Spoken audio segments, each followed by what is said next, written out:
Hola, hi, this is Al, your probability and statistics instructor.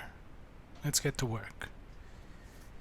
In this video, we will obtain a formula to calculate the expected value of a Poisson random variable in general. To obtain that formula, we will need to use Maclaurin series. You study those in calc. Anyway, let me show you a Maclaurin series in general. I have it here, okay, in our lecture notes. So a Maclaurin series is a particular case of a Taylor series, okay, but you do the expansion around 0. So for a function f of x, the Maclaurin series would be f at 0 plus f prime evaluated at 0 times x, f double prime evaluated at 0 divided by 2 factorial times x square, and so on. As you can see, now instead of f double prime, meaning the second derivative of f, and then evaluated at 0, in this case you take the third derivative and you evaluate it at 0, you divide by 3 factorial times x cubed, and so on. Okay, and well, this expansion has infinitely many terms. Okay, so it's a series. Okay, so that's what a Maclaurin series looks in general for a generic function f of x. Okay, let's talk about an example, a particular case that will be especially useful for us to derive this formula of the expected value of a Poisson random variable. So, example of a Maclaurin series.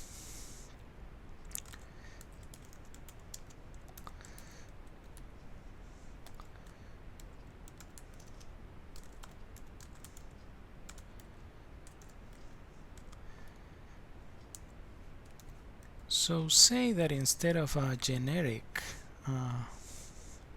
function, we were interested in e to the x power, right? Exponential.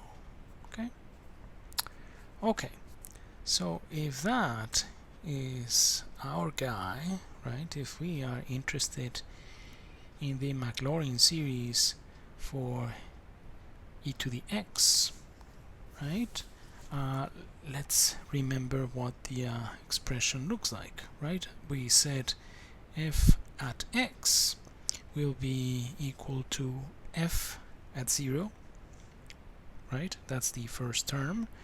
So first term would be f at 0. Let me make this uniform, right? Okay, so f at 0 would be e evaluated, well, e to the x evaluated at 0 is the same as this, e to the 0 power, just 1, right? That's the first term that we're going to have in our Maclaurin series, right? Okay, so first term. Second term, remember, has to do with the first derivative of that function. What's the first derivative of e to the x? E to the x, right? So it's very easy to find the derivative of the exponential function, right? Okay, and then f prime evaluated at 0? Well, it's going to be the same as it was before. So let me copy and paste this one and just modify that here. Now we have the first derivative. That's the second term, right? Third term, right? The third term is going to be, the second term is going to be f prime evaluated at 0 times x, right? And the next one has to do with the second derivative, right? Second derivative of your function evaluated at 0 divided by 2 factorial times x squared, right? Okay, so let's find the second derivative. Now you see where I'm going, right? The second derivative will be again e to the x. So second derivative is the same. Second derivative evaluated at 0 is going to be the same as well, 1. And we could keep going. Let me just write down one more derivative, the third derivative, okay?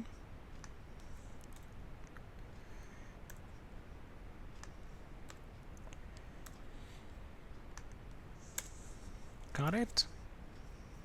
And again, just finding these guys here. The next step will be multiplying by these, right? X squared, x cubed, so on, and dividing by these factorials. Okay, here we go. So f at x, or f of x, our function expressed as a Maclaurin series, is going to be f at 0, right? Plus f prime at 0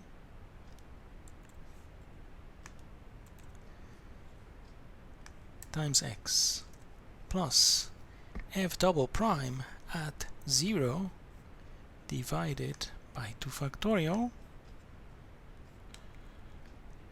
f double prime at 0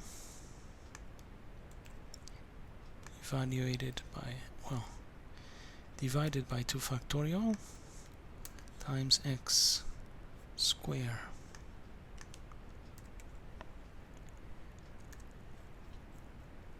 Then something similar. Now instead of double prime, we have triple. We have 3 factorial, and we have a cube here. And we know that we could keep going, right, up to, say, the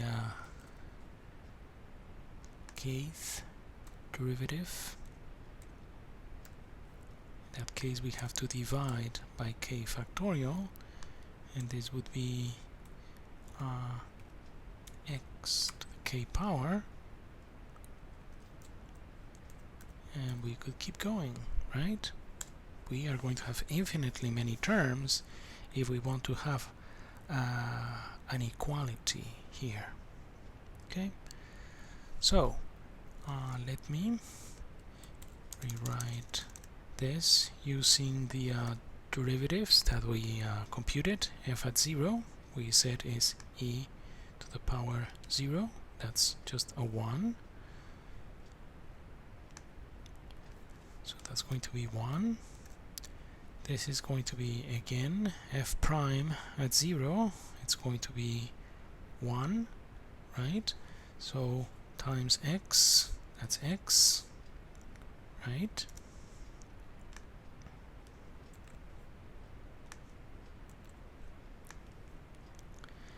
Now f double prime at 0 is 1 divided by 2 factorial times x squared. So we could rewrite it like this. Let me copy paste and let me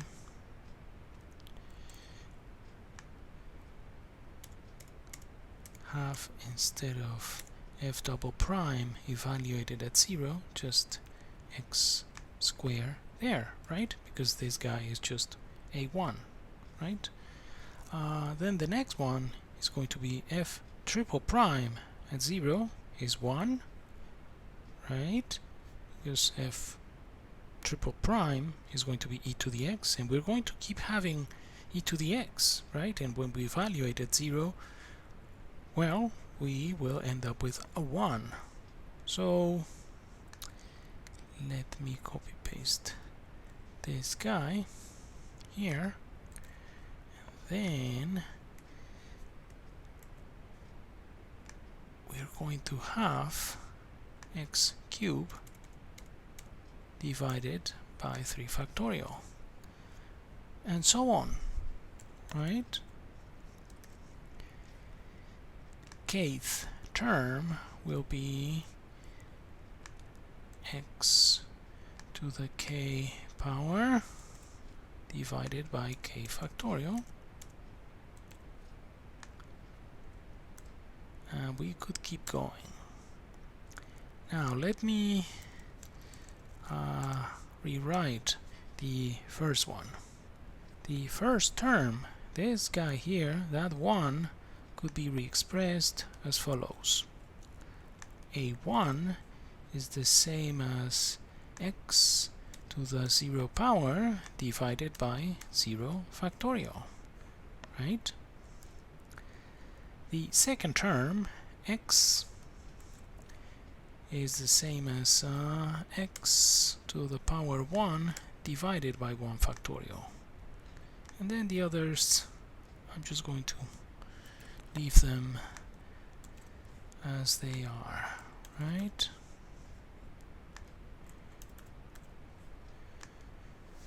Make sense? Now let me switch notations. I'm going to be using that sigma notation because you guys know that in math and statistics we like shorthand notations. So my shorthand notation here will be, I'm going to be using n as a counter, right? This, right, that infinite sum, that series, right, shorthand for that would be using that sigma notation, the sum starting at n equals 0 up to infinity of something that looks like this.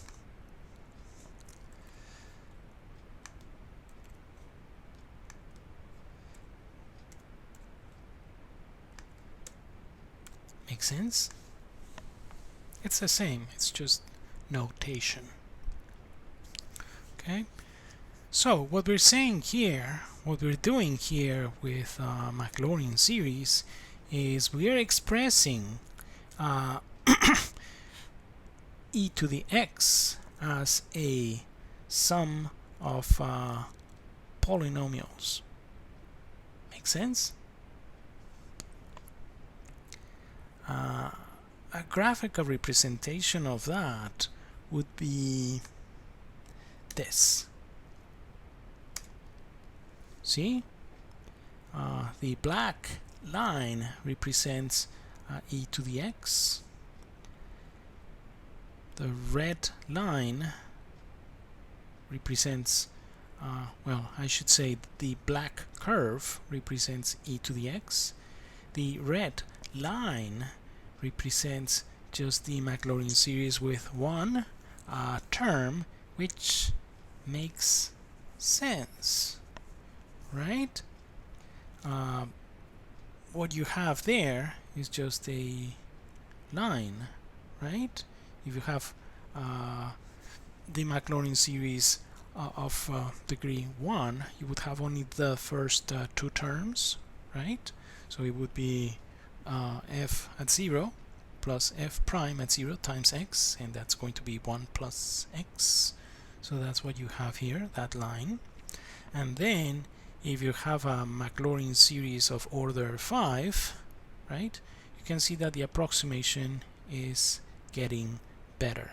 And if you had infinitely many terms, then the Maclaurin series will coincide with the black curve, right? Okay, so let's go back to what we had here. Anyway, so remember that our function f of x in this particular case is e to the x, right? Okay, so we have expressed e to the x as you know, an expansion, a sum of polynomials, right? Okay, so if I switched instead, if I switched variables, right, if instead of an x I had a lambda, right, e to the power lambda to be the same, okay, then just substitute x by lambda, right? So e to the lambda equals that series, right?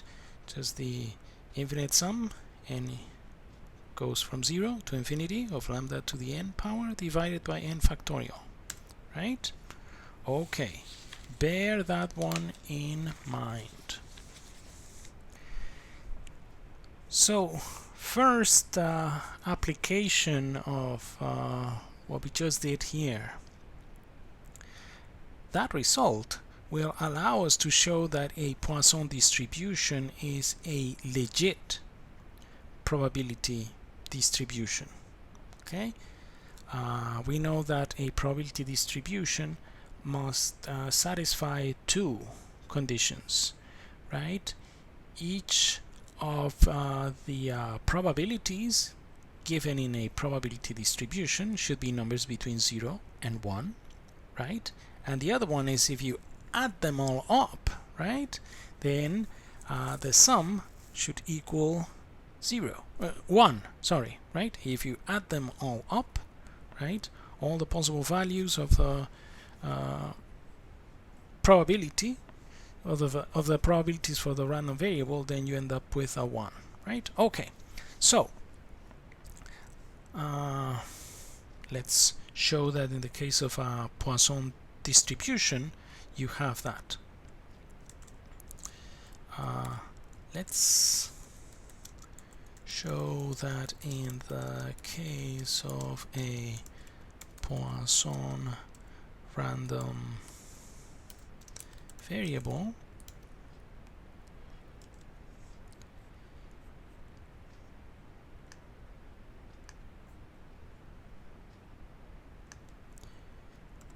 if you do the sum for all possible values of the random variable, in this case they go from 0 to infinity, of the probability mass function, you have a 1. Okay,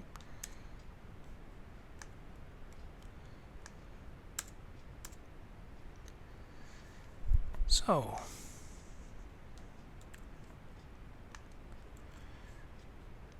first remind me,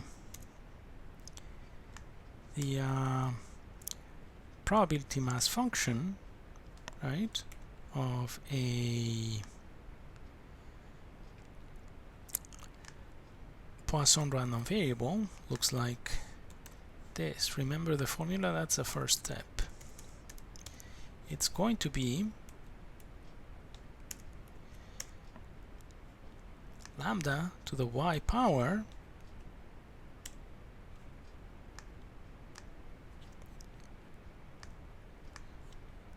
lambda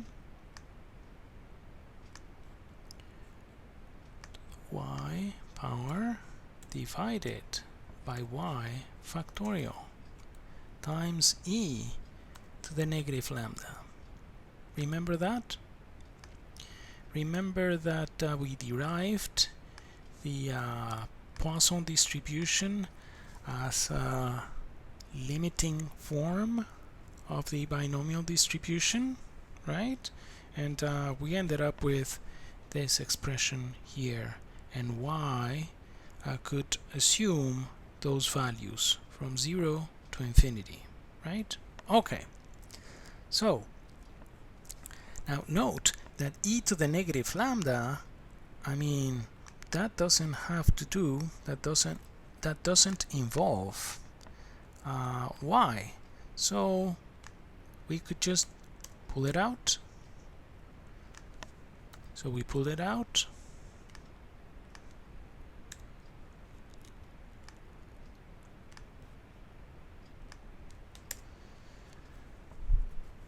Now, note that we have that e to the lambda is the same as this infinite sum, as this series, right?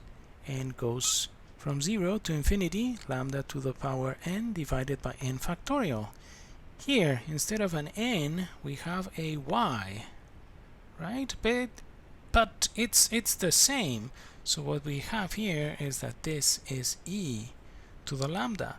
So in the end, what we have is e to the negative lambda times e to the power of lambda.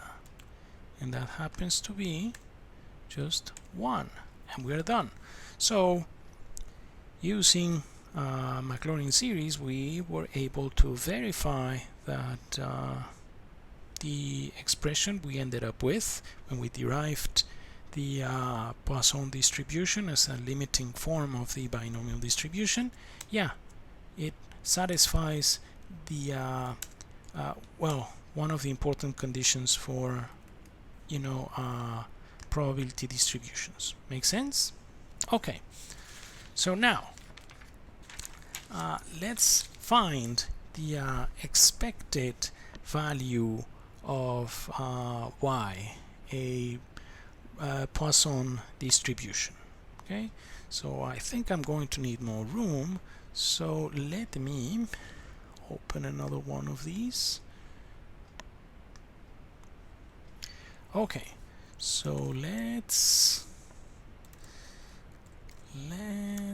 find the expected value of y, where y is a random variable with a Poisson distribution.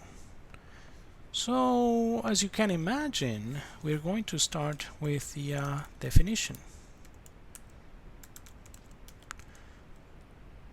So by definition, right, the expected value of the random variable y, since we have a discrete random variable, is going to be a summation for all possible values of y. In this case, a Poisson distribution goes from 0 to infinity of y times probability that the random variable y equals that particular value, lowercase y. Okay, that's just the definition.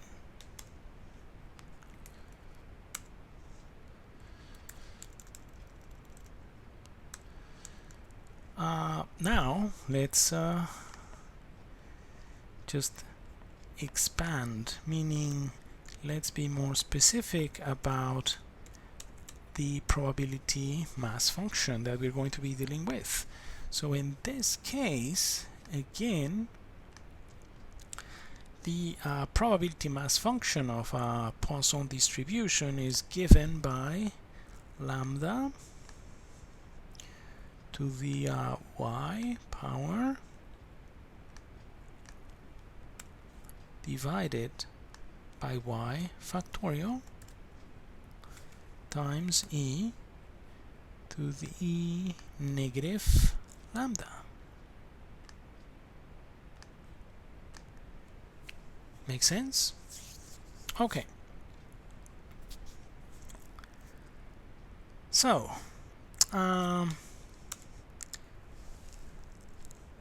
very popular trick when we're trying to find these formulas in general is we would like to end up here with a series that we're able to recognize, that we can easily find the result for. Make sense?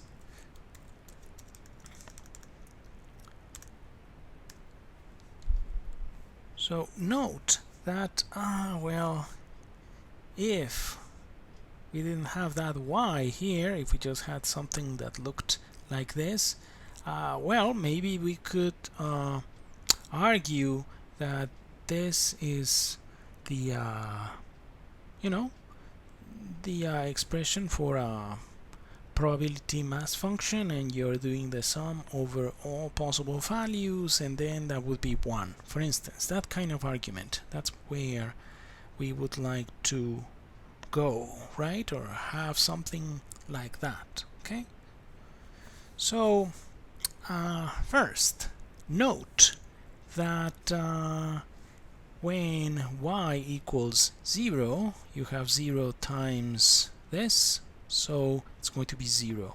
So the first term of that series is 0, so we are going to be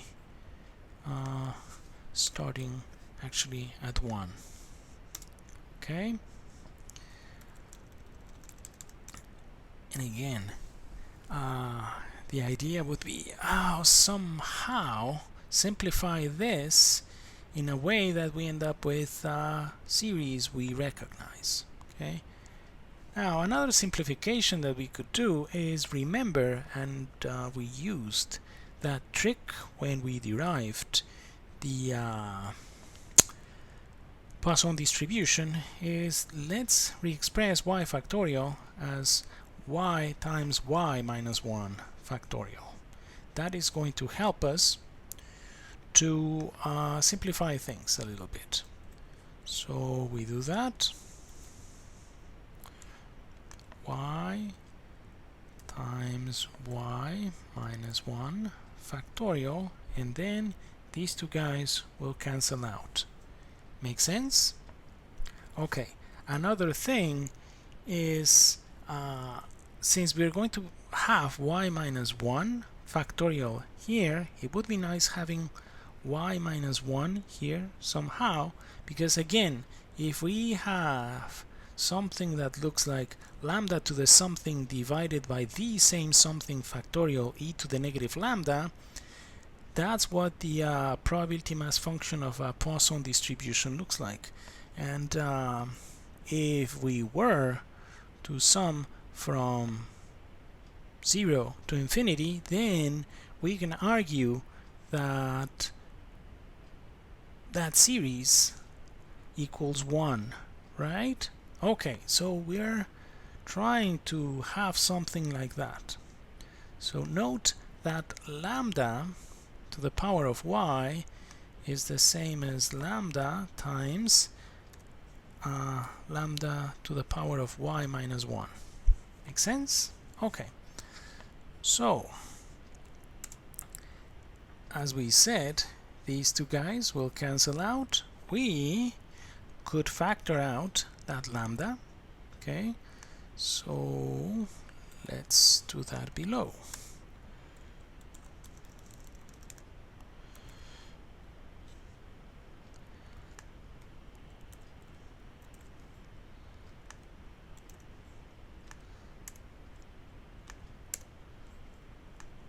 Guys agree? Okay, so now we have an expression that looks like what we want. Lambda to the something divided by the same something factorial e to the negative lambda. So are we there yet? Almost, because we know that if you do the sum from y equals 0 up to infinity of lambda to the y power divided by y factorial times e to the negative lambda, that would be a Poisson, right? And then we have shown using Maclaurin series that well, that sum, that infinite sum, that series equals 1. But here we don't have exactly what we need, because this guy doesn't start at 0.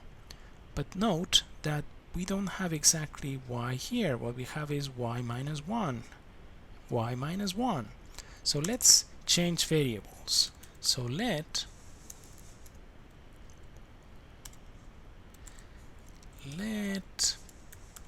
w be y minus 1.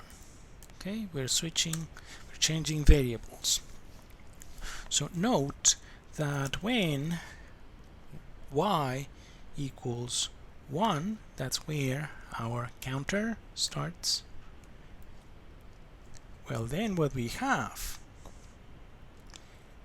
if y equals 1, then w is 1 minus 1, w equals 0, right? And we also have that when y goes to infinity,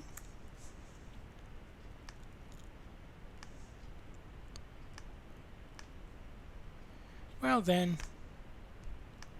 w goes to infinity.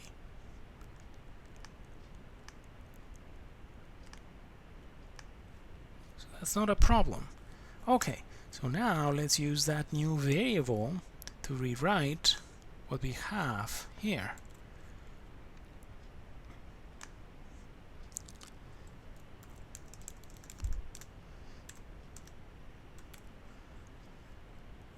So instead of y equals 1, we have w equals 0.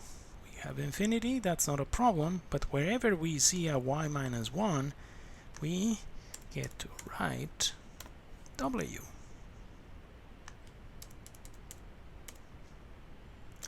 Now what we have is lambda to the power of w divided by w factorial e to the negative lambda, and we are doing that infinite sum. We are doing that summation from w equals 0 up to infinity. But we know that that's the sum of a Poisson for all its possible values, right? And what we showed is that sum is 1, right? Okay.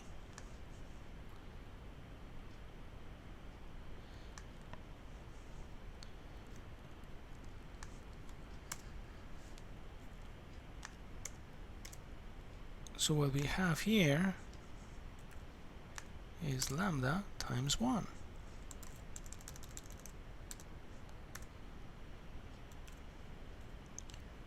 Because that series is just 1.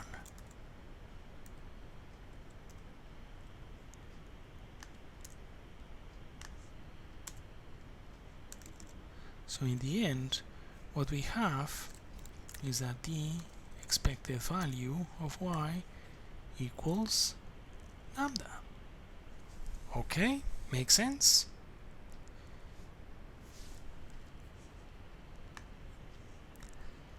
And